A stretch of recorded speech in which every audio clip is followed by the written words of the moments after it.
Okay. So we're live and broadcasting? Yeah. Yes, we are. Okay. Everyone, welcome. You've got the advantage of our name tags. We don't. Would it be okay just to do a brief introduction? I'm Nikki Nielsen. Nikki, nice to meet you. Terry Golden, Terry, good to know you as well. Duncan Dempsey. Duncan, as well. I'm Lori Nielsen. I represent them. Yeah, that's great. Thanks. Okay, so let's invite our applicants up. Would you like us? That's a great question. I don't know what's going to be best captured. Take one of these chairs. I think that's probably best, maybe just there. Another chair. Maybe just pull it back just a little bit so that everybody can see it. While we're getting organized, I wanted to say to the public, we don't have the intention of public comment tonight. If time permits and we're not so exhausted, because we still have half a meeting still to go, I think we could potentially entertain some very brief reactions. But that's with the promise that there will be occasions for public comments, absolutely. And you can always email comments and reactions to us or to the planning board. Okay. As promised. Maybe as a thank you. These are copies of our presentation. Yeah. Thanks. Can I get a second for our missing one? Yes.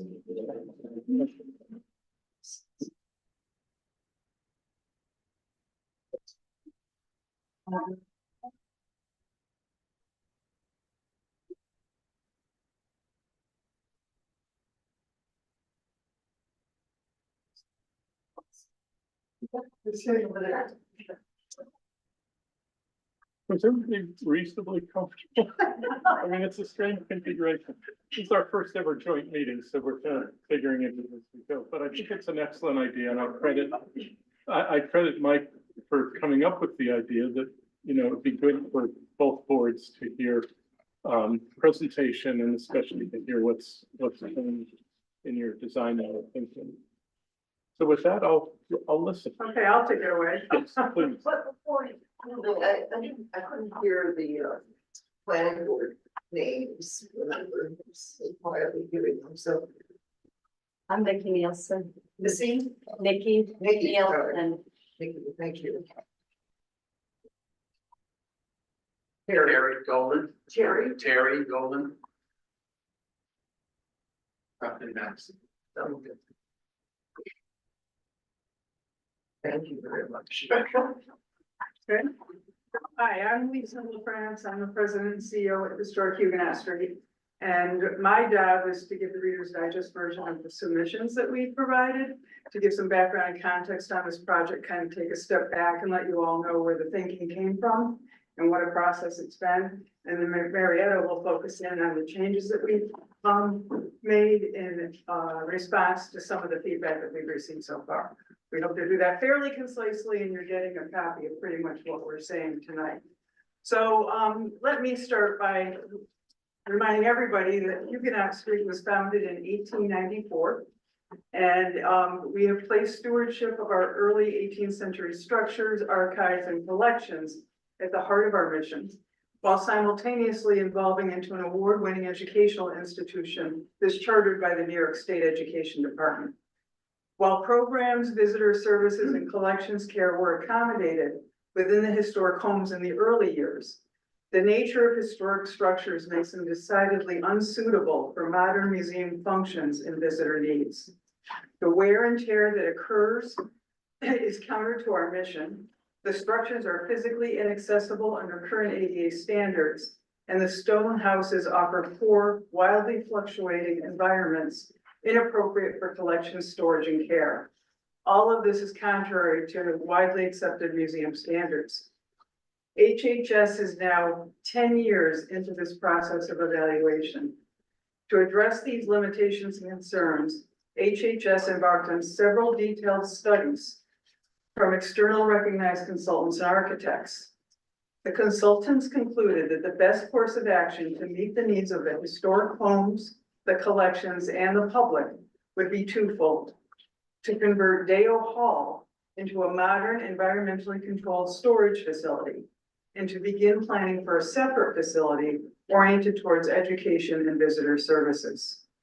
Armed with these reports, HHS then embarked on a master site plan with Clement Hallsband Architects, which concurred with the findings of the prior studies and proposed relocating many public-oriented functions into one newly constructed facility that would address inadequacies and enhance the visitor experience.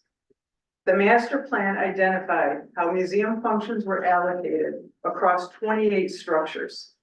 The proposed 7,400 square feet of space in the new facility is just 16% more than existing programming department functions. It was Clement Hallsband that also recommended that the education center be located where it is now proposed, so that the first thing visitors would encounter would be four of the iconic historic houses when they view the site from the west facade. The proposed center is not an expansion of services, but rather an effort to modernize and consolidate museum functions core to the site's mission from unsuitable locations. The proposed facility closely aligns with recommendations for adequate visitor services, a climate-controlled gathering space, much-needed exhibition space, and meeting essential operational needs without overwhelming the site. The center will offer, and the public will benefit from, new ADA compliant facilities, along with year-round program space that will enhance community access while relieving stress on fragile historic structures currently strained by visitor services. None of these activities are new. Prior to the pandemic, programs and events were offered in Dale Hall and tents, but that space had to be given over to growing collection storage needs. There are no accessible restrooms on site, nor could they be added to historic structures. Efficient environmental controls are non-existent for artifacts and manuscripts on exhibit. Program offices are located far from the visitor center in the Du Bois Fort. The museum rents limited space from the nearby church for school groups, depending on availability. Shop inventory is located on the second floor of the fort, making it extremely challenging for shop staff to access quickly.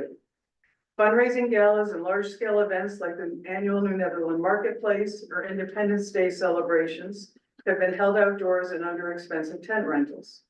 Relying on weather for any outdoor event is risky. HHS has strived to benefit the community by making the site available for several annual events. The site is not gated or otherwise closed off to the public, even though the museum receives no town or village funding. HHS has made its restrooms and water available to users of the Empire State Rail Trail and has served as a neighborhood park for residents and their canines. All will benefit from this new facility as they benefit from the site today. Since its inception, HHS has made substantial investments in historic preservation. The full restoration of the Bevere Elting House, now underway, has a price tag of $1.8 million. And the recent replacement of the Gene Hasbrook House roof cost well over $300,000. As an institution dedicated to serving the public, we must now make similar investments on its behalf. The significant revisions to parking, paved surfaces, and tree removal, combined with enhanced stormwater management, native landscaping, and careful architectural design, create a project that serves essential institutional needs while respecting the character and concern of this national historic landmark and its neighbors. Having spent a decade assessing the shortcomings of the site's infrastructure and exploring viable improvements, HHS board and staff hope that community members trust that our only intention is to more properly steward this local and national treasure so that it continues to serve the public for another 130 years. This cannot be achieved without proactive measures that assure our future sustainability. So part of the feedback we were getting early on was why you need another building. And I hope that that gave you some sense of what we're lacking on the site and why we do need to construct something. I'm Marietta Schneider. For those of you who may not know me, I'm the board chair of Historic Huguenot Street. I'm also a descendant of both the Dutch and French colonists that settled here. And I've been working with HHS for 20 years to try to guide it into an educational institution that really has impact for the public. So I'm gonna go through, and Tom, you had suggested that we show, when we did this with the planning board, we didn't give any introduction or anything, we just went through the visuals of what the changes were. It seemed overwhelming because there was so much data, and what we're trying to do tonight is to focus on specific issues so that, and then the slides that could correspond to those issues, so that you could have a better sense of what changes have been made from the July submission. So the changes that have been made have been in response to feedback and ongoing consultation with neighbors, our own board members, other community partners, and Historic Huguenot Street has undertaken significant revisions, you'll see tonight, to the Education and Visitor Center project. HHS also proceeded with the following third-party studies so that we could have more information in finishing some of the aspects of the site planning without wondering about what consultants would say. Those were State Historic Preservation Office, their assessment on historic preservation as well as archaeology, traffic study, a topographical map, full environmental assessment, tree evaluation, and a habitat survey report. I hope the community is, and as well as the boards, respective boards are understand our dedication and commitment to balancing our needs with the desires of the community. And I think we're making progress. I hope that you'll feel the same after tonight. There's one other thing I want to say before we get into the changes, and that's that since time immemorial, Huguenot Street, the 10 acres here have been a gathering place to Native Americans, to the colonists. And what consistently happened is that people negotiated, they cooperated, and things did change. And for its 100 years as a historic, 130 years as a historic site, we are now trying to talk about each of the distinctive cultures that give rise to what has become America. HHS has expanded its narrative to include the Esopus Lenape. We've done 20 years of archaeology on the site, and so we have a very rich understanding of the Lenape that lived here. The Dutch, we forget the Dutch colonists came first, and then the French colonists, and the Dutch also brought enslaved Africans, which all the colonists adopted as a practice. HHS expanded that narrative, but it's not easy to communicate to the public. And without being able to take a visitor and explain what's happened over time, you get lost in the different components if you're trying to learn as you go. And that is why we desperately need a state-of-the-art education and visitor center that takes guests on this journey through time. And this may sound hokey, but America does need to know our history, our collective history. And we do feel that's one of our responsibilities, not just to talk about the Huguenots, but to talk about everyone who lived here. the point of the center is not more people, but more understanding, more scholarship, and more appreciation of the significance of the history that our award-winning site and museum represents. And we're proud of the awards that we have been bestowed. So on to the good stuff. Why was this location chosen for the building? One of the first kind of questions that was coming up. The placement of the building is in the least historically sensitive area, and Jason, you can kind of point us through as we go. This didn't come up in any of the public conversations, but a candle factory used to be located on the site. Huguenot Street purchased the candle factory. It was on what's now the grass lot, with the intention of adding more parking to the site. So the whole reason that it purchased the candle factory was to get more parking. And the center, so that's some, this was used land. The center was strategically placed so that when the existing exiting the west side of the building, which is where the cursor's moving right now, there's a view of the village. This is the only place on the site where you can get a sense that this was a village. Everything else is linear street.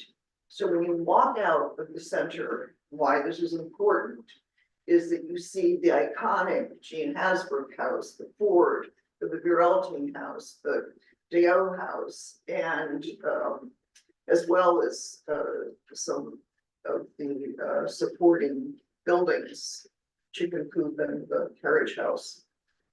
So the it's something I think is going to be transforming for the community as well, not just for visitors, because when you walk out and get that sense that, wow, this was a village, it's not just a linear mixed up street.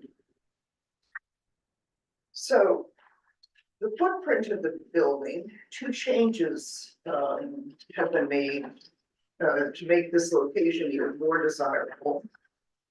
The proposed location has been moved further toward the northeast corner of the site, so it's been moved as far as we could make it toward Broadhead. Yeah, I think to make this apparent, what isn't new is what we previously saw. What is in green is in the application submission that was provided to the planning board. So this is sort of an overlay so we can clearly see the adjustments. Thank you. So as we did this move, in addition, the second big change was we reduced the footprint of the building and the patio by 28%. It's a pretty significant reduction in the footprint. And the components that were reduced were the outdoor learning area, the exterior patio, the patio surrounding the building was reduced by several feet. And as a result of this, just math, as you reduce the patio, the height got shorter. So it's about a foot shorter than it was previously. With the location shift and the reduction in footprint, you can't get the percentage from this. You have another slide that might show it. I don't remember. No worries. Okay. But the only 24%, less than a quarter of the building is outside of that grass area. So it's mostly contained on the land that had been previously a candle factory. And that's what we're trying to represent. I think this was the slide. Thank you. So there, we did this superimposed, so no one has seen this. This is the one slide that's not in your submission package. But it's just the outline, so you can sort of see how does that blend over the area. And you can see it's just that one corner. This is the, And we'll talk more about how the picnic area has been, it was preserved, but it's been made with more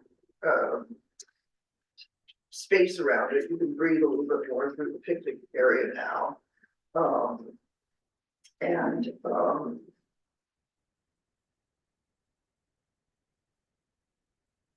I don't know if it's appropriate to address. I think you understand hopefully the reasons why we put the building here and not on Broadbent, which was mentioned as an alternative. Do we want to talk more about it? Do you want to ask questions about that? Because I think this could be interactive, or do you want us to just go through the changes, Tom? Well, I hope it is interactive, but it might be good. It's not an infinitely long list of changes. Let's go over that and then have a conversation. Anybody hear me? Yeah. So, another question that came up is how appropriate is a modern building on a historic site? And I think, it's one of the reasons we wanted to submit to SHPO was to get their feedback on this question. And, their feedback surprised us in some ways. They actually said that, well, the conclusion is that there's no adverse impact on historical resources. The technical preservation unit reviewed updated renderings and streetscape elevations. And what they came back with is that they thought the columns were too rustic. And they wanted us to make them more in line with a modern, more modern building. The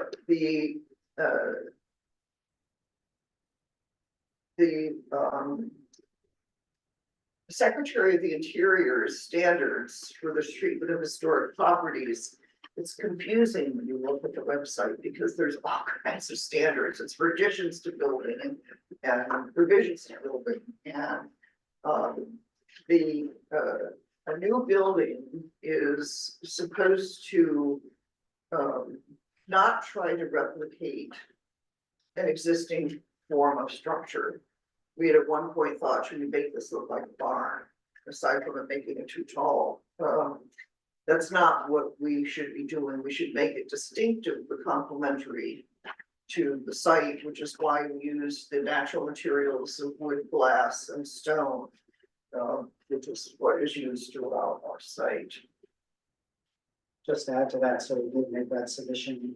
They came back with comments, which is like on the columns and such, and we pressed that, resubmitted to them, updated visualization. So everything that's in the package, we try to give you everything, the initial submission to them, the response, the submission. And we did it really because we needed to know ourselves about how they were going to view this building. And of course, we were pretty pleased that they came back with no adverse impact on the district or the site.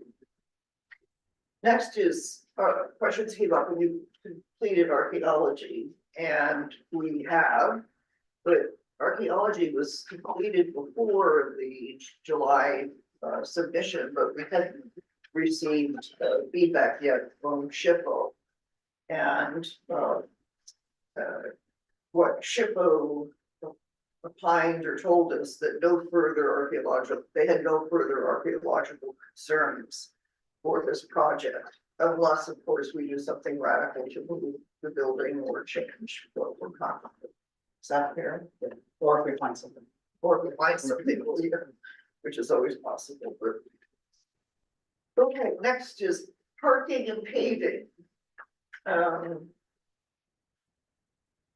Is there do you want to use the same slide? Yeah. Yeah. It's up to you, we can use it. So the total parking capacity has been reduced by 53%.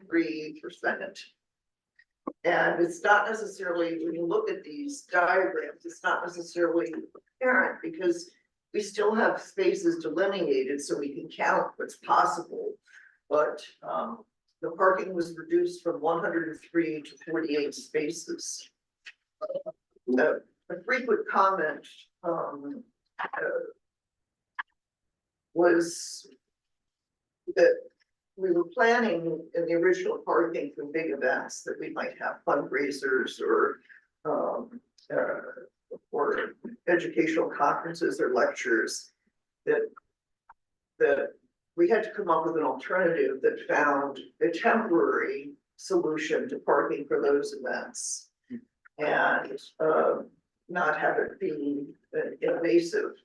So we have added more pavers, the cement blocks that grass grows through. Those are the olive looks. So again, we're trying to keep that streetscape less harsh.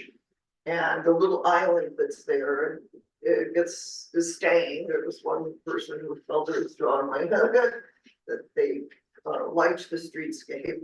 But so did we, that we liked how it looked.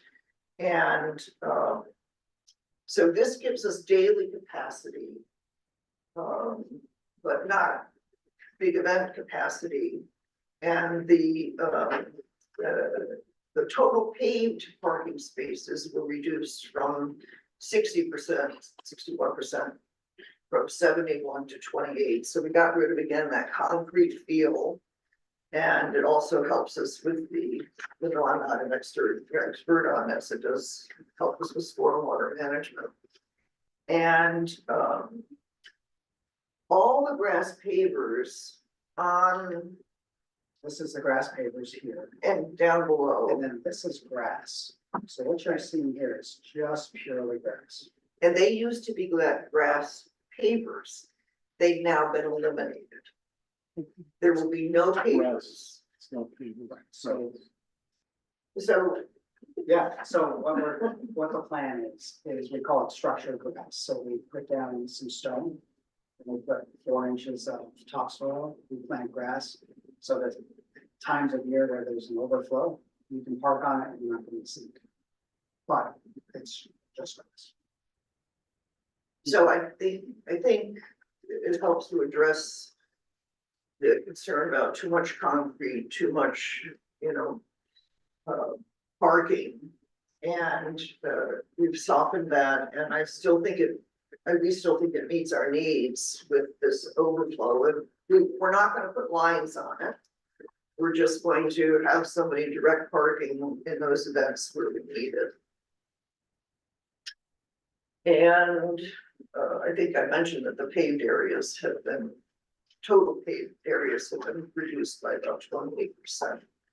So it's I think much better green space. And, we really are appreciative for the comments that we get, because I think that for what we can accommodate, it does make the project better. So Just add to the reduction of asphalt, this is now a 20-foot wide driveway that you see coming up here. So that still qualifies for emergency access.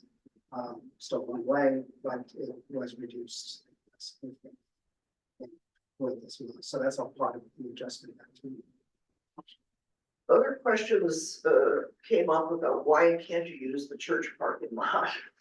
And the reality is that aside from not owning it, not being able to control it, the maximum usage of that church parking lot is the same for both Huguenot Street and for the church. It's weekends or our peak times. It's also when the church uses it for services on Sunday, the thrift shop, and there's a picnic field that takes up all the parking in the summer. If you walk through, you'll notice that. So it's not that just because you see photos of an empty lot doesn't mean it's empty when we need it. So practically, it just wouldn't work to try to use that space. The next, you want to talk about building traffic, I'll do it that. So, how many trees are being removed was a big question. We don't want to lose our beautiful park-like setting. And we agree. So the arbor, specialist, the consulting arborist, conducted a survey of 101 trees. This is, forget trying to read this right now. It's in the package. There were 101 trees that were surveyed as were in the vicinity of the project. The trees were categorized first by what had to be eliminated for construction. So if you look to the left where the building is, because of shifting the building again, those 5 trees that they are have to be removed are really the major part of what has to come out for stop the picnic grove that's up there. So, but that is the major big trees coming out. About 20 trees are in the path of construction or are potentially hazardous. This is an interesting thing to try to verify. So we've all counted those, we've all counted the little circles there to try to get this correct. But so there are 20 trees that have to really come out. And there's an additional 21 trees that actually it may not be 21, but there's a number of additional trees that may have to come out. But we don't know until we get further into the project what those are going to be, but they're not going to be the big Norway beautiful spruces. Those were reduced. We originally were taking out 15 of those trees and now we're taking out 7. So we reduced that by. So Absolutely, and some of what you see here too are things that, you know, they were just identifying this as a problem, this isn't whether it's our site or not. And so there's even some down low here that is saying those should be removed, but they're not technical part of what we're planning to do. And the condos just had a hard lesson on removing trees proactively because, you know, if you don't, you have a much bigger cost in the end of the damage that these trees can do. But in any event, there are 51 new trees will be planted. That doesn't include the shrubs and the scruffy stuff, which won't be really scruffy. It'll be lovely things like iria and. So after that, the arborist was done, the landscape architect went through, and that's what we see in this submission package as well. So recommendations of all native species and how to then replant and add to. So next concern that we want to talk about is what is the impact for traffic and access. And Labella did our parking assessment.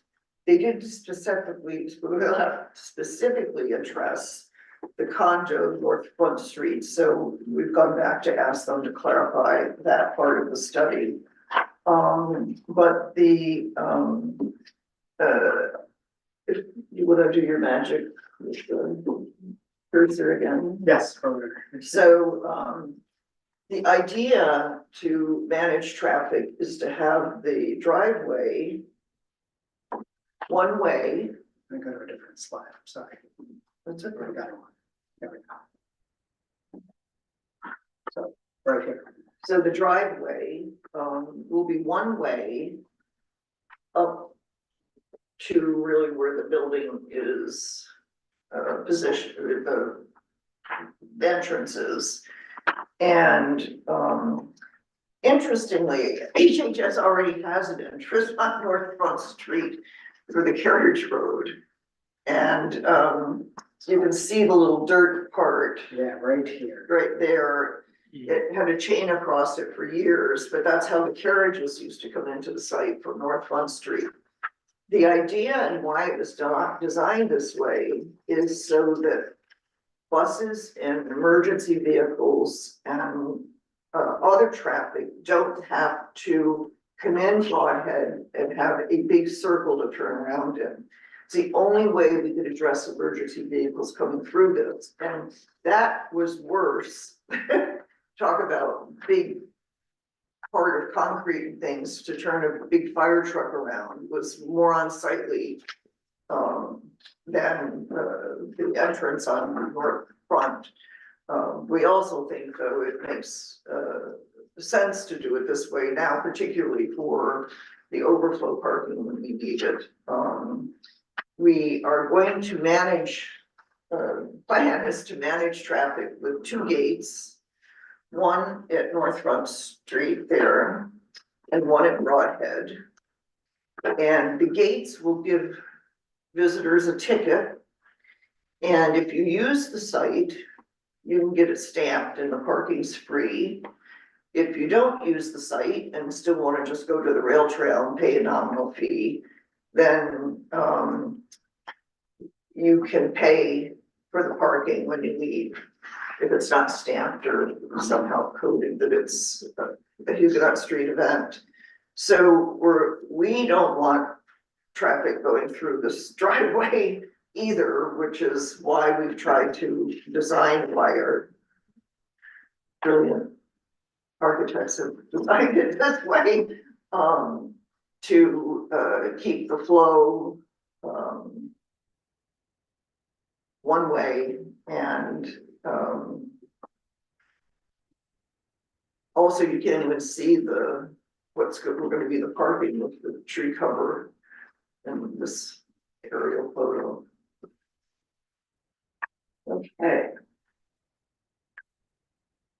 The traffic study does cite that visitors parking on neighborhood streets isn't gonna, it's only moving a problem. It's not addressing the problem, and so providing for parking is how we try to respect the village the most. Last almost was the impact on wildlife habitats, and the conclusion of the study was that the remaining edge habitats will continue to support wildlife. They've instructed us when to remove the trees to protect the wildlife.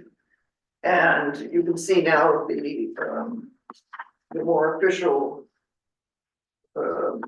names for some of the trees that will be coming in, and also hydrangeas, Cypheria, Viburnum, all of which I love. They'll enhance the site. A lot of those plants don't exist right now. And I don't know if it's of interest, or you may know this already, but we used to own a wildlife preserve, which was the Harcourt Preserve. And we decided as part of our strategic planning, probably nearly that 20 years ago, maybe 17, but we had to divest of properties that were extraneous to our mission. And while we care about the preserve, it didn't make sense for us to have the expense of maintaining it. So we organized a deal with Tom Nyquist, Open Space, and ourselves and the Walker Valley Land Trust to put an easement on the whole preserve. The open space helped to support the purchase price. And so it is now the easement for the Walker Valley Land Trust is taking care of that preserve. And the only species that was threatened is in that preserve, but we can't control that right now. It's the sedge. Red. Thank you. There's only apparently a few or one left. The last comment I'm not gonna handle, Okay. because I just don't know. It's about stormwater management, and that's something I'm really not qualified to comment on, but. So it's taken care of, I think, but is the short answer. Like I said, Jay's here as our engineer, so we'll give him, give the architect's version. So we have it. So we, of course, there are a few low parts of the site, so you can see here, down towards North Front. A little bit likely in this area here, as well as then the upper right-hand corner as well.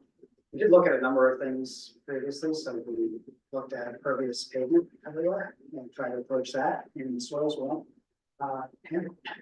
So when we did our test pits, which was we all coordinated with the archaeology, we were able to locate the locations and get that to work. And what helped is reducing the asphalt as well, so that all fell together. And so now we've got a stormwater management plan that works, and has been submitted as part of. Jason has some other images that he wanted we want you to see, or just we want to highlight them. So, and you have this in the packet, of course, everybody has seen the renderings. The only adjustment, is.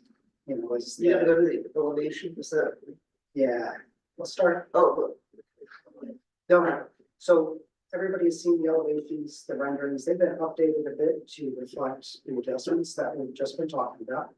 Particularly if you look at this sort of cross-sectional, as Marietta was mentioning, the building did reduce about 9 inches.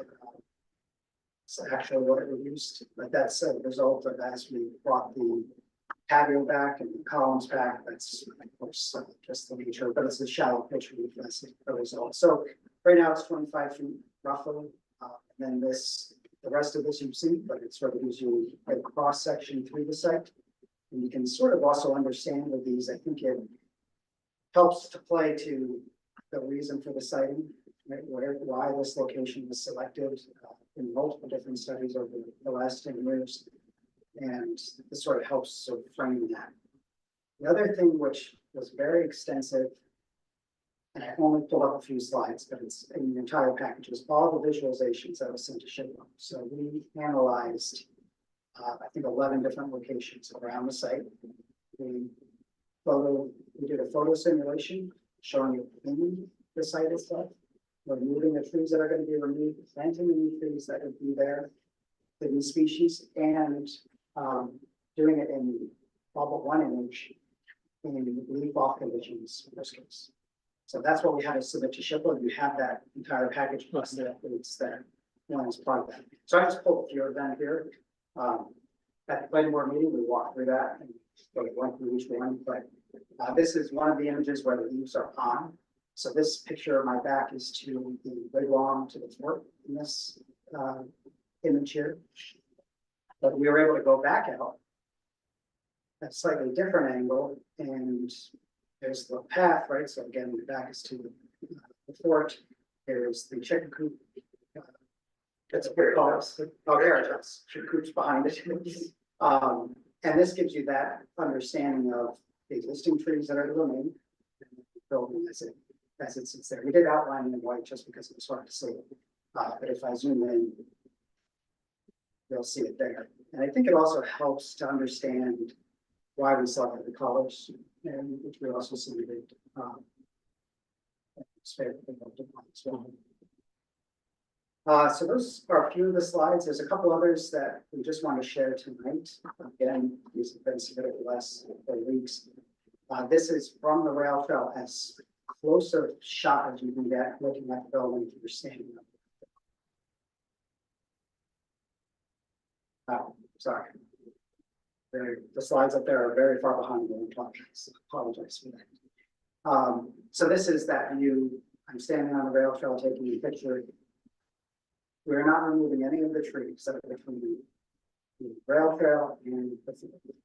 So all of those are remaining. And that's what we're actually looking at this image. And the last one, this is further north front on the rail trail, still looking at them. But if you were to go through the entire visualization, you'll be able to we'll be able to see all the different views and how the building is impacted or impacts the site. Do you have anything handy from the patio that was out? So this is the image of being on the patio. This is the reduced version, so we shrunk this back.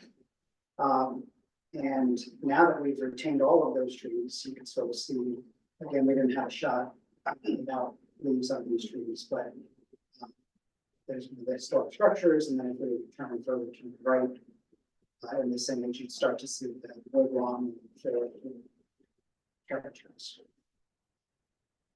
That sort of gives you that human perspective. Yeah, that's a good statement.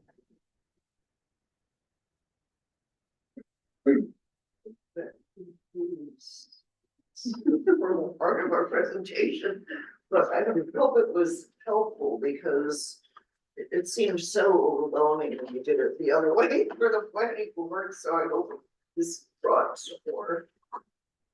It's extremely helpful. And I think, it's been a while since we talked to each other, December or November. So obviously a lot has changed. It's really helpful to have both the introduction and the list of changes and the percentages that attach to that and the thinking behind it. I think it would be great if we just opened it to questions, comments, and I think that's what you want out of this. Yeah, no, the more we act, Yeah. the better. A sense of hospitality with our colleagues on the planning board like to go first.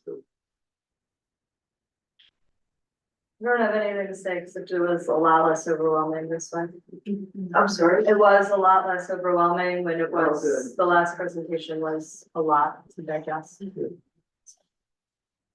I'm sorry, I missed the planning board meeting, where you first came in with your first revision. And we're advised by our attorney, we should focus on the environmental impact of this project. So if I may let me just ask a couple of questions about the stormwater plan. Okay. Yeah. Believe me, it's not that complicated. There was some reference to swales. You're gonna have to build a couple of swales. Correct. Most of the water we're doing, we have very little curbing on site. It's mainly in front of where the handicap parking will be and the paved parking that's on the front side of the building along Broadhead. Those are the only places that we have curbing. Everything else is gonna be sheet flow back into the grassed areas, back into natural areas. All in accordance with DEC's guidelines, promoting infiltration, promoting water back into the ground. Some of it we will be collecting in swales to provide water quality treatment. So there will be a swale along the left side of that access right there. And there will be a very flat, shallow swale in between where the Grass Creek pavers are and Broadhead Avenue, collecting water running off of that parking area. Those are the two areas that we do have swales. They will both connect to existing stormwater infrastructure. There's catch basins in both of those low areas on those two sides of the site. They will all be directed to those catch basins that are there. But the swales are there mainly to collect the runoff from the paved areas, a little bit that we do have, and promote it as much as we can back into the ground and do provide water quality treatment. So you're not gonna have any underground storage of rainwater, it'll all be pretty much in swales. Will you have any kind of retention pond or anything like that? You need to create ponds? Or- No, we don't need to create ponds. We were able to reduce the impervious coverage by all those reductions we made. We were able to do a lot of impervious reductions and utilize the calculations that the DEC manual has for water quality and for runoff to calculate what we're doing pre-development versus post-development, which did not require us to do any type of pond. And obviously I haven't read your plan, but I'm sure the plan includes a maintenance provision, so the swales will be maintained continually. Correct, there's a full SWIP that was submitted that talks about maintenance, procedures and maintenance requirements, yes.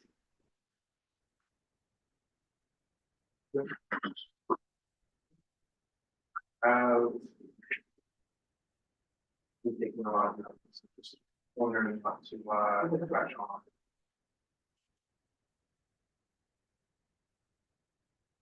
It's a big long driveway there, you said it's for. No, it's an entrance to the site as well as. We had to do something like this or have a circle for fire trucks to turn around and look at them coming on Broad. But it isn't, it's, But it isn't, yeah, so if you notice here, this is that existing carriage trail. This turn in. So basically at that same location, shifted over. Actually located this to avoid some trees, but this driveway would be able to be used right.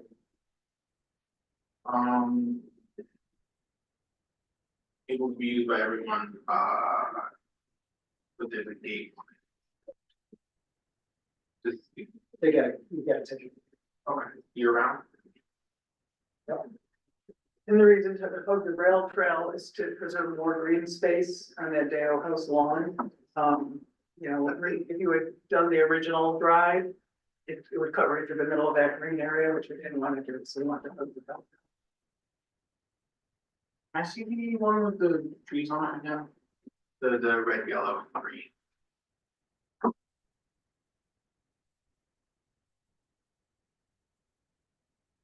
There's those 5 green trees right there. That, that kind of sticks in my mind a little bit. I wonder why perhaps we couldn't be further north to protect those trees.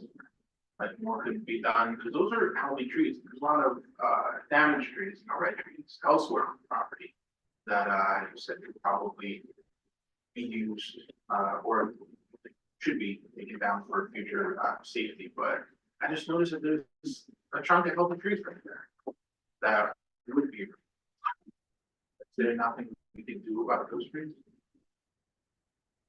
So we've looked at that, but we don't feel that there is.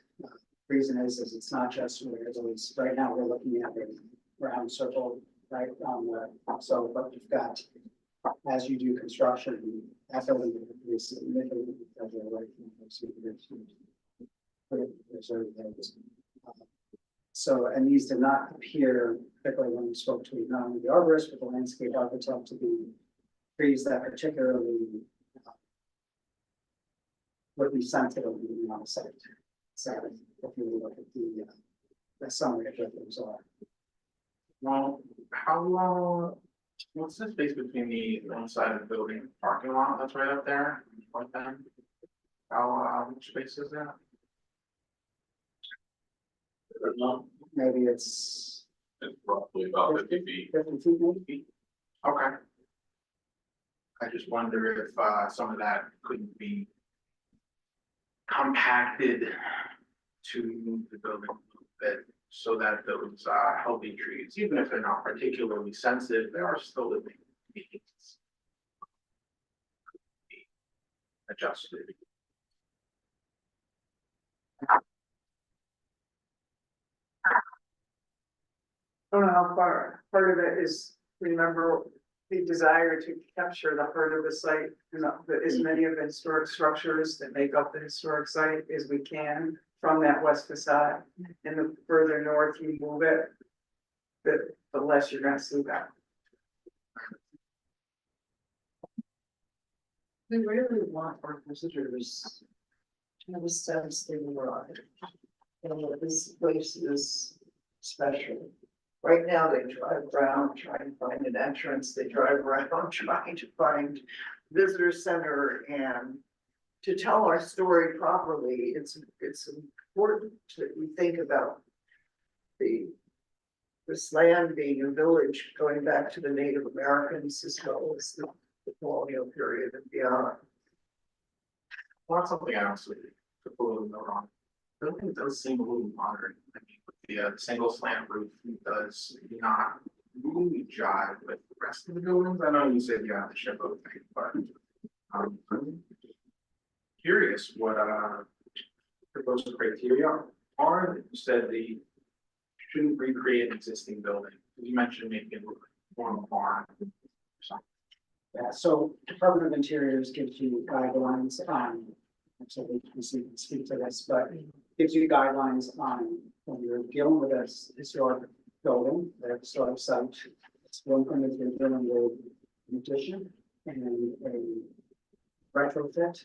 It's a different thing if you're dealing with a new building. And so, besides the fact that this fits right within the criteria from the Department of Interiors, as well as,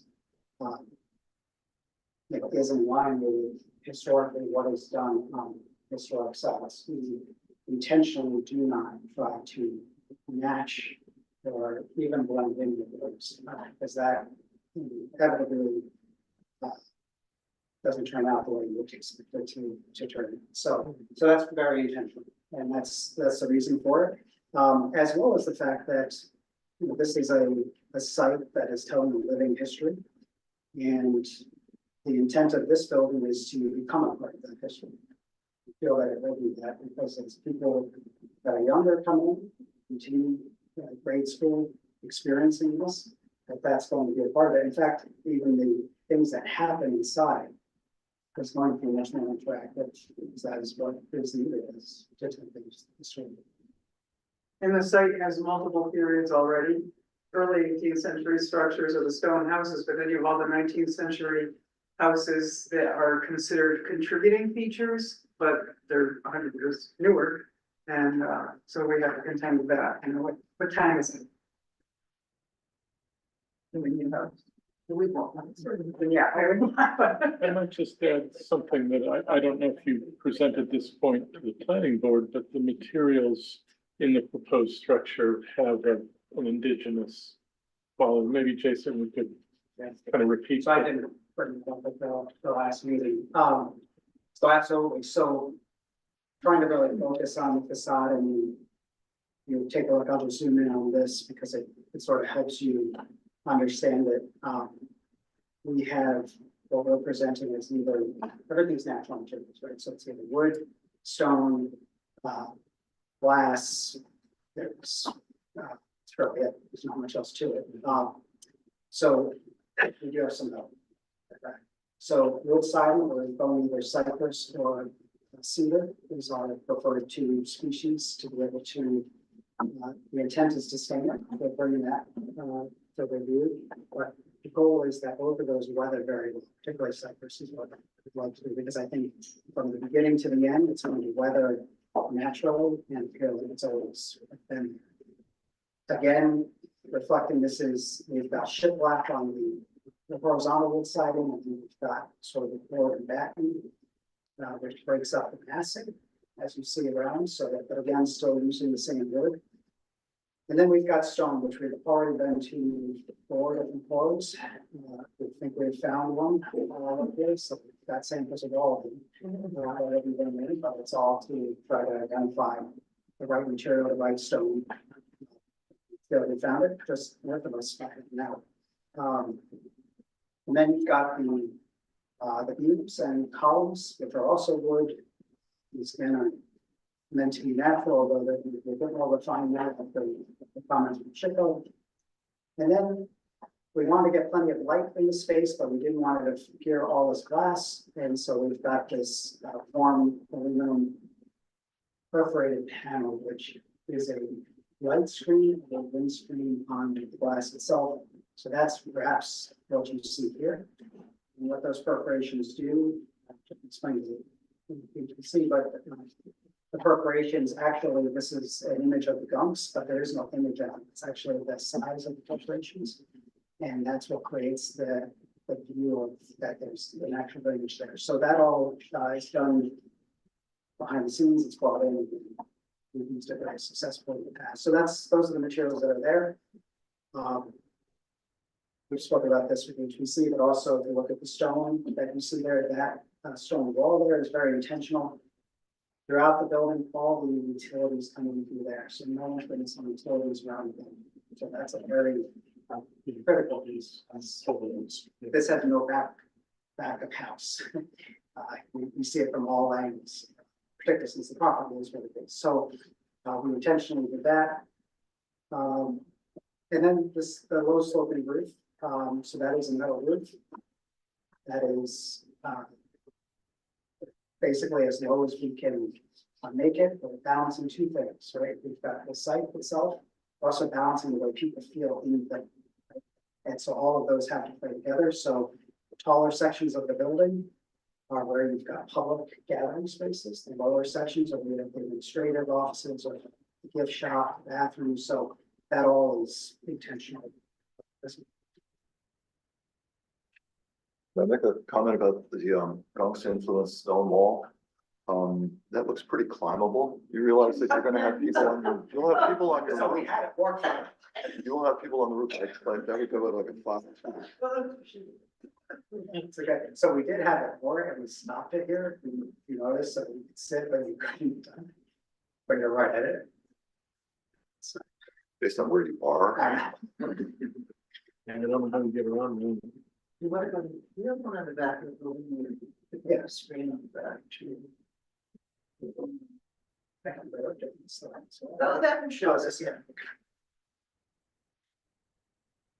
So this also gives you, this is sort of the view, right? So if I were standing inside here, you'll notice, actually, I'll zoom in a little bit so you can see inside the building, but this is all part of the submission package. So this large area inside the building is for multiple different things that are happening potentially. So events, lectures, and basically a movable museum display that would be in there set up at all times. But then we've got storage where that can all be put away in the event that we've got lectures or other things that happen here. So that's all that's happening. We've been, has nothing to do with this board, but we've been working with HHS and how that's going to display inside. However, the outdoor space is essential to the story, right? So the interpreters that are there, the outdoor instructional area, the intent was we get 30 students sitting there, or however many. Back is, the interpreter's back is to really what is the museum, which is the rest of the buildings. And is able to explain what people, in inclement weather, that can happen inside. As well as also having that covered area. It's funny, this was not intentional, but if I go to one of our view sheds,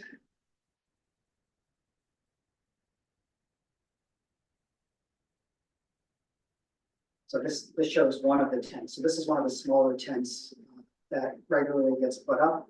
There are larger ones as well for outdoor events and such. And what's interesting about those is those have to be in locations that are already predetermined because of the geology.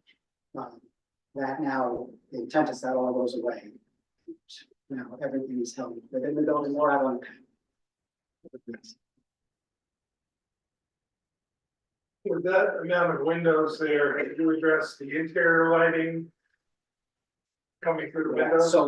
So all part of that selection is two things. It's we've got listed in there the color of the glass, the shading of it, and the reflectance of it. And so we're going to be proving out, we can prove that out because we're doing all of these studies on the impact not only to those on the outside, but also those. And we actually the entire thing as well, because we've got, actually see this section here inside. There's a large screen on that wall, and then there'll be another one that can drop from the ceiling. Then internally, all the shades will drop to be able to display. Oh, yeah. So again, this is we're just leaning into those appropriate panels as well, tying those around to the back of the building. So if you look here where the cursor is here, those are those same perforated panels. And this is actually an image that we selected after going around the valley and such. So part of this, we haven't gotten to this step of the design, but every part of this building is intended to teach, right? So our goal on the slab inside and outside is that there's a large map. That's it. And that we're able to sort of walk students through or anyone through and be able to teach what's happening. in the museum, there's definite, 3 different areas for the enslaved Africans, for the Huguenots, and for the Bay and other tribes that were there. So that we're representing everybody within the building itself. But every aspect of it, so both what's on the ground, what you see here, this is actually an image that we did at artist phase, but that we took the image, right? So it was the closest we thought we could get of an undisturbed view of the valley here without modern, impact on the photography, and that would be part of the teaching. So in the front, you get the sense of the gumps, and in the back, you get the sense of the water, which was very important to everyone. That's why I said, Shane, should we? Oh, yeah, so I just want to say, separate from the design changes and everything, this was a really excellent presentation, like very concise list of all the changes. Fantastic renderings from every place you might want to see the building, which was super helpful, I think. So just want to get that out of the way. This is just a great presentation. And I think going back to last summer, I also want to mention that, you guys have been referencing the Secretary of the Interior Standards, which is, very, very much appreciated. And I think very helpful to kind of just guide, the decision-making, the design decisions on your end, just to see how we arrived at the design. And I think, it just makes a lot more sense to me. So going back to what I thought initially, I guess back last summer, what I thought the most egregious moves were, I don't know how else to say it, with the building location and I guess, the amount of paved area and the driveway. And, turns out there's a precedent for both of those things. I didn't know about the candle factory.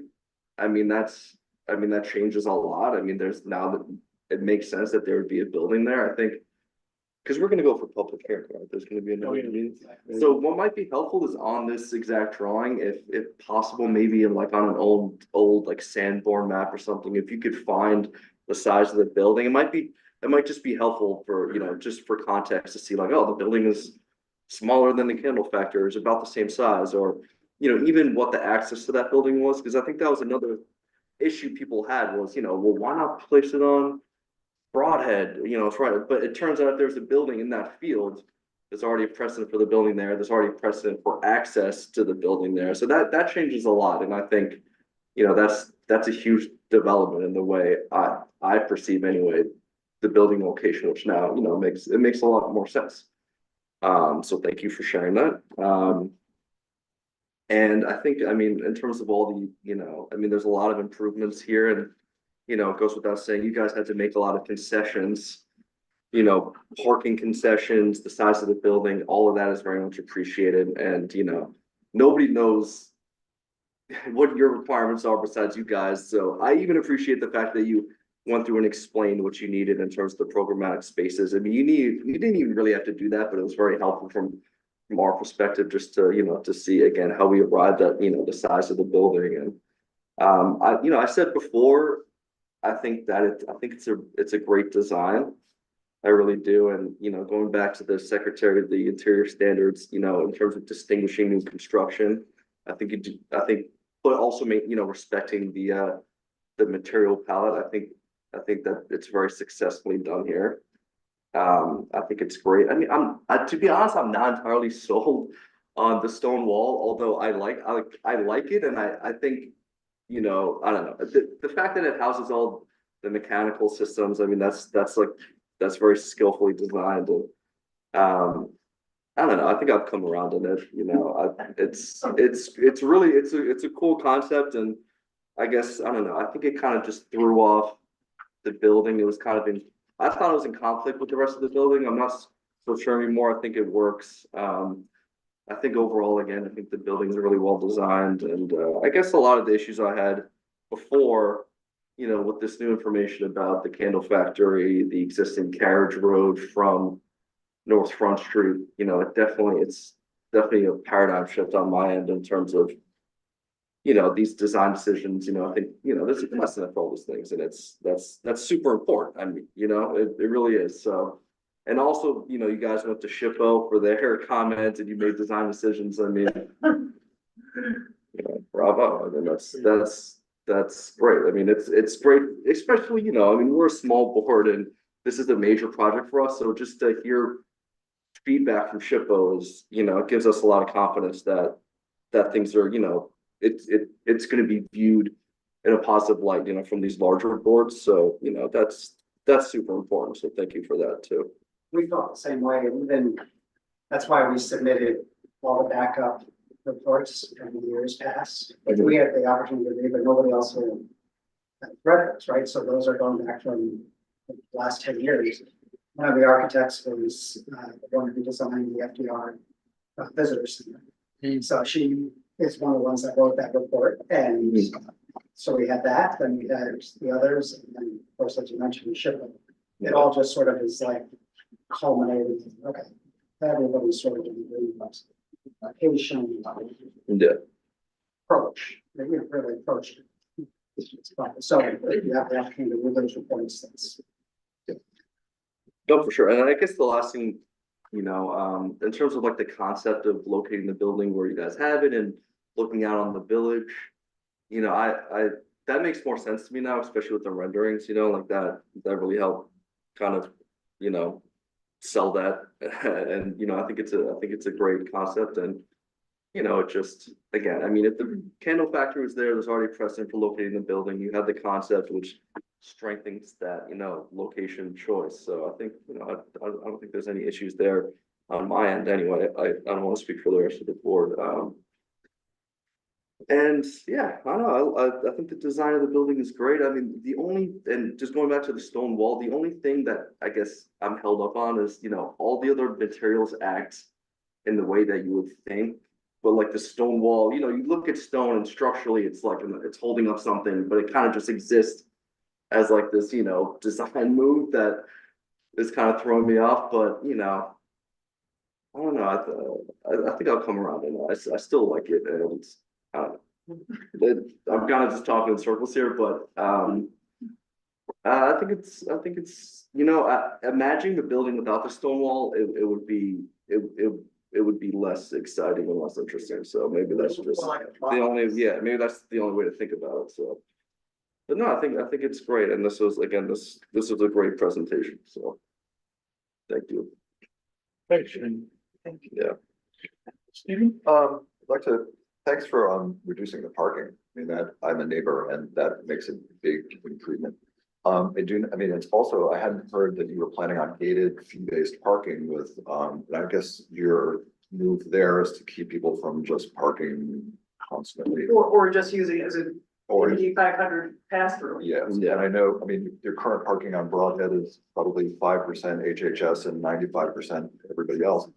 Have you done any traffic flow surveys? Like all the traffic will exit on Broadhead. The majority of people will turn right to go to North Chestnut, but when you turn left, then you wind up looping around on Huguenot, which is not a desirable outcome. I mean, that's a small street and already there's enough traffic on it. I mean, I'm just wondering, you know, if you have done any research on traffic flow. So we do have our traffic engineer who has worked on that and is continuing to. I think one of the key factors is that not expanding the uses, right? So that's sort of the thing. So what's existing here, we're making the parking work with the building, but the uses on the site that are mainly essentially as they have. And so when it comes to traffic, it's I mean, it'd be interesting to see even as the planning board saying to their consulting engineer the traffic as well to see what their response is. Because that's usually the okay, what are you adding to the impact? Or what's the impact going to be and what's it being added? And so it doesn't really show up in traffic analysis because we're saying, well, those are the uses that are on the site that are going to be. So Yeah, because I mean, there are mitigation efforts. I mean, at Broadhead, Huguenot Street has a sign that says one way coming at you Sundays when ostensibly church services are being held. and I would think too, we could put a sign that also recommends, recommends them going exit right. Yeah. Exit right out. I mean, at Broadhead and Chestnut, there's a sign that says road closed ahead. which is not exactly, I mean, in one way, you can't turn right or you can't turn left, but you can turn right. But, okay, I get that. You mentioned that the strip of trees along the rail trail, and you wouldn't be doing anything with that. I mean, I understand that no one wants anything really cleared out of anything that's alive. But there's a lot of deadfall and there's a lot of crap in that strip So, all the way down, which if it is yours, I mean, I don't know. so half of it, so it is really funny, it's hard to tell. If you go out there, you walk out there and walk between our property and the rail trail, you can sort of see a delineation of trees down the line. What is ours, and what's not. It's only apparent from standing there looking at the trees and across the blanket way down the road. Most of that is on the rail trail. Okay, But if you look at this analysis here, you will see there are a few down lower that. Yeah, they would call that for the these that those are the worst. I think it's because it gets wet down there. I also believe that somewhere along the line, this was. Sewer easement or something. Yeah, that goes through there. So I would imagine some of those. But the majority of what you're actually talking about, we felt as well when it's on. okay, not your problem. Thank you. Thank you so much for the very thorough presentation. Since we talked about the Secretary of the Interior's standards, I'm sorry. I'm sorry, since we were talking about the Secretary of the Interior's standards regarding style, that's very true, but they also talk about scale. And they say that a new construction should not overwhelm existing buildings. And I think this is where I'm struggling the most. And many people who made public comments last time also found the footprint of the building quite large, over 7,000 square feet, even with the reductions, which only affects the outdoor space. So I'm wondering if it would be possible to reduce the size of the building a bit more, if you could achieve your goals with a smaller footprint. The challenge is it's already tight from our perspective. And because of keeping costs down. And that's why we went to the outside of the building for the reductions, but to get everything we need. It does take this amount of space. And if you go back to the elevations, I still think it helps a bit to see.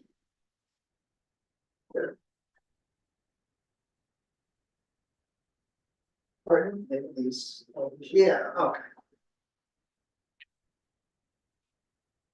And we did look at the square footage.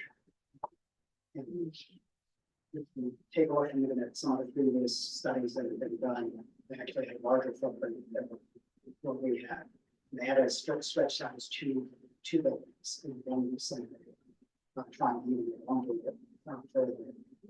But what's interesting is they're about 1,500 square feet less than all of these uses elsewhere on the site. So just rephrase that another way. Right, we're taking all of these uses that are in one building or another somewhere and trying to put them into this building. So with the exception of accessible matters. So when we take all of those and we consolidate, we're able to actually have an economy of shared bathrooms and shared utilities. And so we were able to bring the square footage less than what's currently doing and keep bringing the buildings. Would have loved to come with a bigger building and then shrunk it for you, but that is definitely, when you look at the past studies, we sort of moving towards this.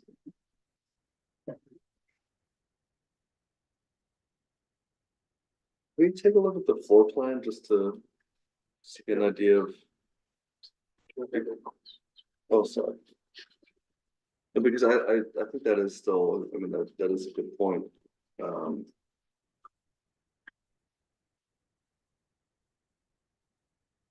That's something that we have to consider as a board. Yeah, because no, we for are sure. bound by those No, definitely. regulations. I can walk you through the thing. So the main entrance is here on my right, or the east side. So this is the main entrance. So the small reception area here. This is the gift shop, which is currently in the fort. We've got storage, which is going to be upstairs in the fort. If you were to come straight through, we've got the 3 locations for the museum displays that are here. We have a small video instruction area. And then basically to the north here is the back of house, I'll call it, right? So we've got office conference space, and actually the conference space would be 2 people to put desks together, because we have room for 4, which are currently held in a few of the other houses that we brought here. These are accessible bathrooms, so we've got a men's room, a women's room, and the unisex here. These actually have to get larger within the building code, which went into effect a month ago, so we're increasing the size of those. Don't know where Where is that? Could I just pause on it? Where is that gonna come from? You can't take it from the classroom. I don't. Small offices, huh? Well, so that's. By how much do they have to? So now the turning radius is 5'7" instead of 5 Really? foot for a wheelchair. And we have further clearances as we approach doors, and so even in between here, like this doesn't, it's not allowed anymore. Got it. This room has to get bigger by about 4. The other thing is, the raised area, we have a raised area above the toilet ring. There's a ship's ladder in here. That's where we're housing all of our HVAC that you don't see outside. So part of even the projection up in that one area, the rest of these areas, we have people in them. It's a height, but here is where we're hiding that. And if you come to the south, so here we've got a classroom. Small classroom, yeah. So you're looking at 18 people is what we're listing here. There's a lot that's happening. So we've got, we're calling it a multi-purpose room. So many different things. We can have lectures, we can have events, we can have fundraisers, we can expand the classroom. This is a movable partition, so that sort of made that all fill as one space. That's what this little storage is. This we have tucks away back in there. The other thing that's really important for the classroom is there's a whole hands-on activities that happen. And so having access to this kitchen for many different reasons. There's arts and crafts, there's a sink dedicated right off around the corner just for the very reason. There's storage that's needed, even the event.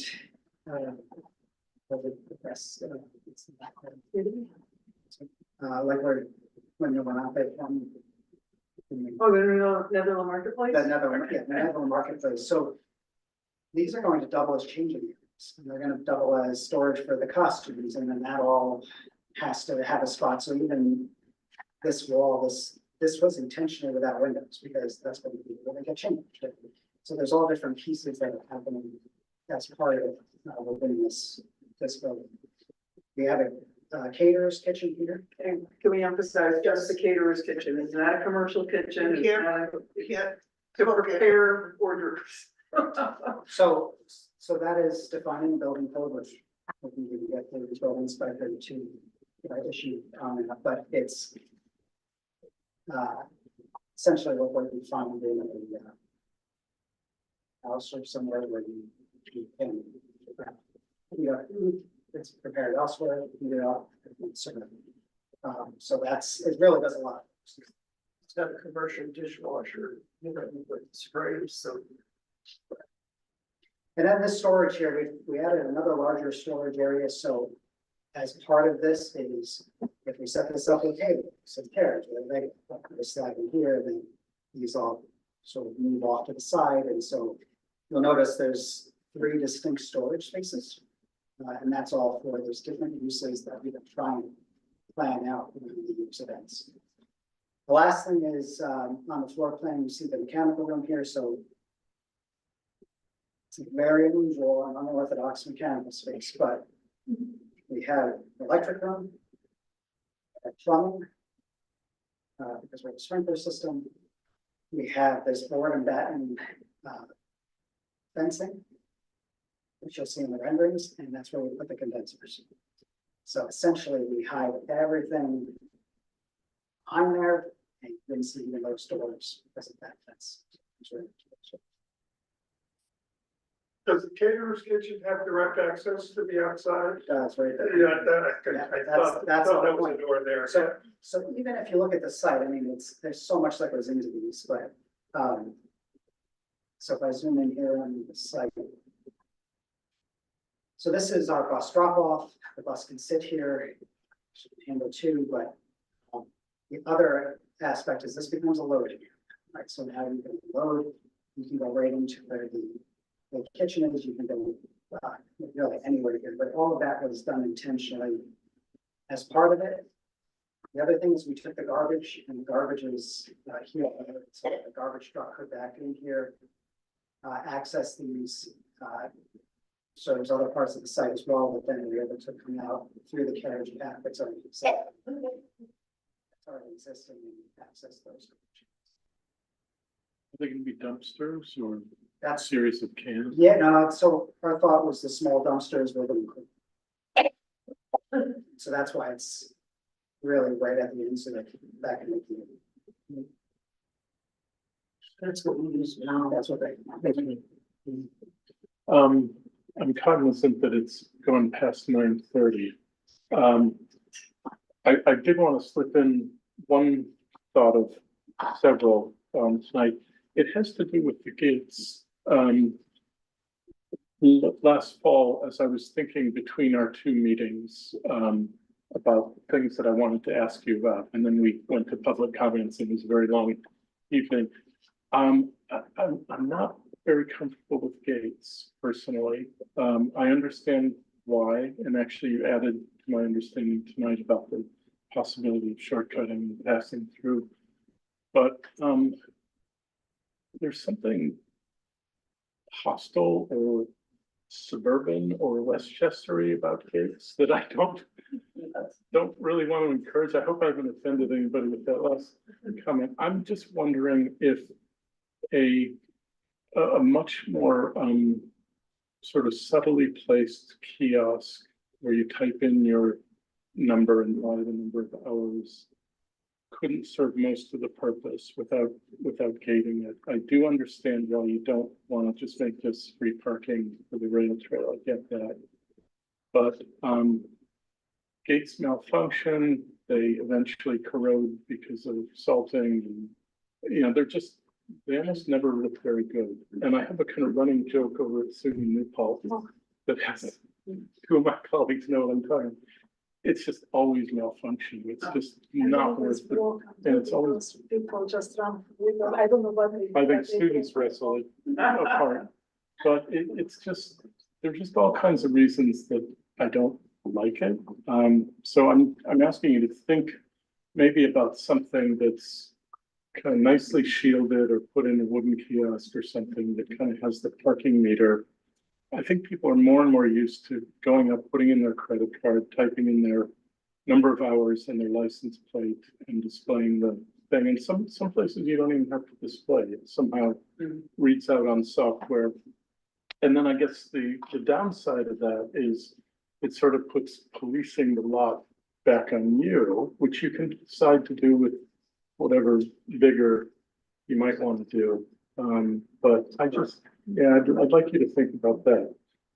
That's probably the only thing I'll say tonight. I think I'm with Shane and Stephen and Camilla and I guess all of us. This was an excellent presentation. It really addressed kind of the themes that we've been hearing in the public comments, you know, notably the asphalt, the parking, even the scale and size of the building. I think you made a great case for why it has to stay. I thought Duncan asked a great question about scooting it a little bit to the north, but you know, in the totality of things, I understand why you want to keep it sort of in the village as much as possible. And we have a pre-remediation replacement program that looks on the face of it really good to me. I have other things to, you know, down the line, we'll have a chance to do that. Could I just invite, does anybody want to make any last comment or question or two before we break? And then I asked Mike for his advice on how we proceed. Anybody? On the floor plan? Is the classroom only open to the kitchen? No. Right, here. This is the main access point to the classroom. Oh, it looked like there was a museum display. And then I just had a question on the ADA backgrounds.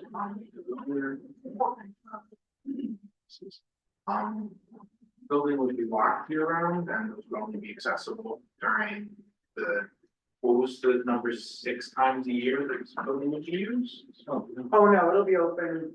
Currently, we have Dale Hall restrooms open whenever we're open. We unlock those restrooms. They're not ADA compliant today, but they're the best we can do and offer. So we, we make them accessible whenever we're open, and we would here as well. Okay.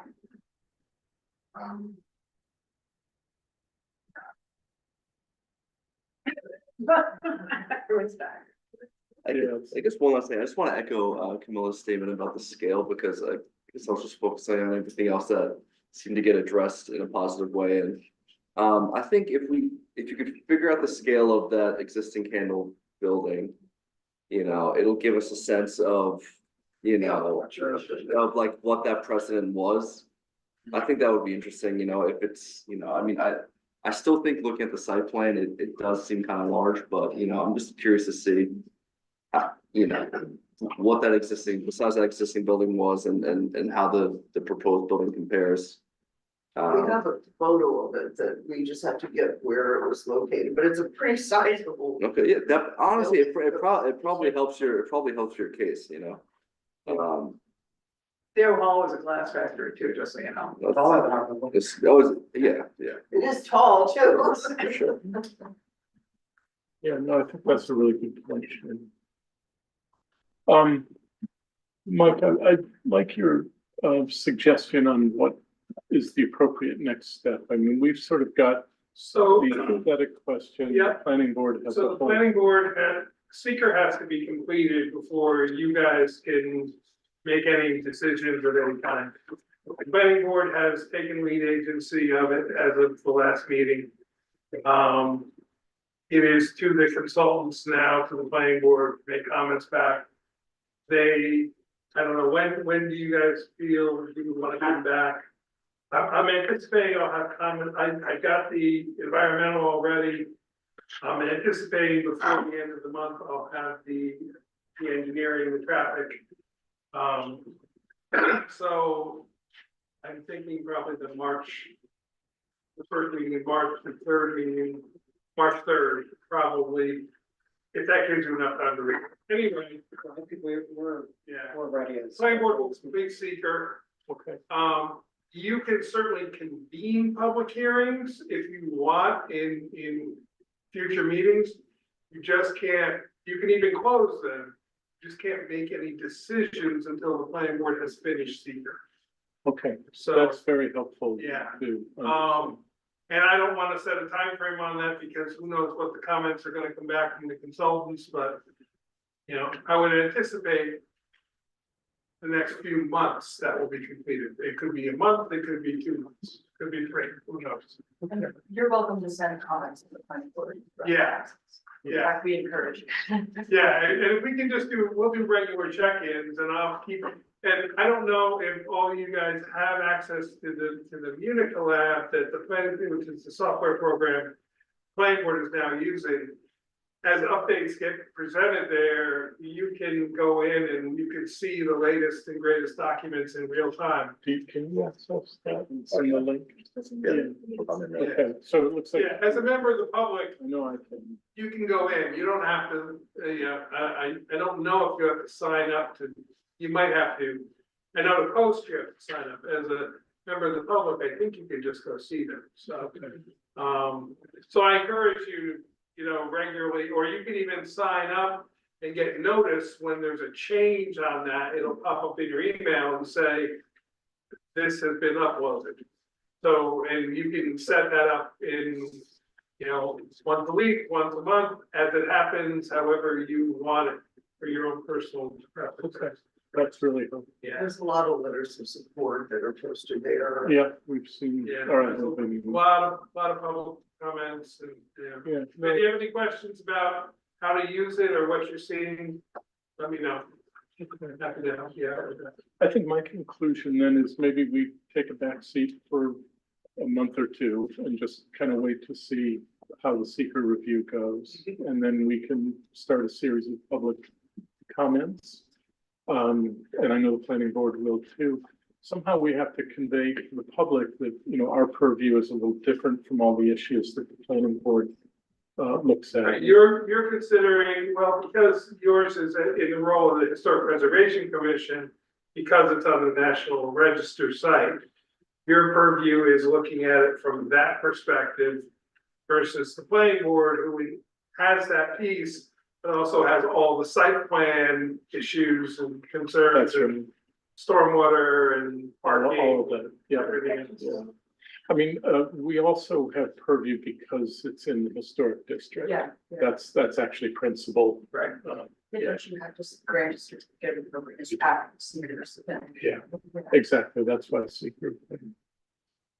Kathy, Thank you so much. Kathy Fitz on 19 Newton Street. I live in Town Country Kind. I heard you say clearly, and I so appreciate it, that you're gonna have your traffic engineer relook at the flow of traffic, including our entrance and exit on North Church Street.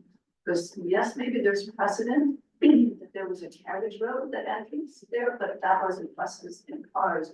And I understand from what you said tonight, that is a real entrance, not just an emergency access.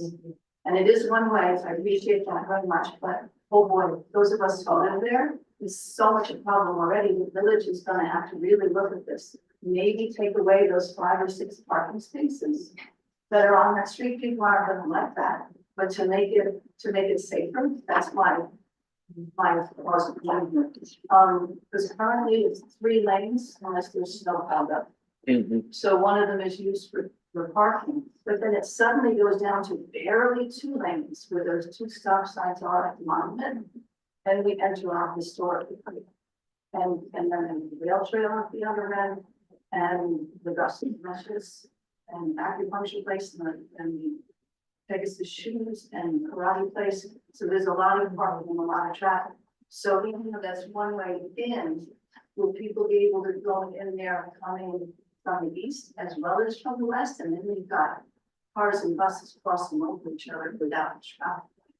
Just really needs to be looked at, please. Thank you. thank you. We really don't have time for any more public comment, but I really encourage anybody who's here hoping to make comments, please send them ahead to us or to the planning board. We'll share them, we'll all see them.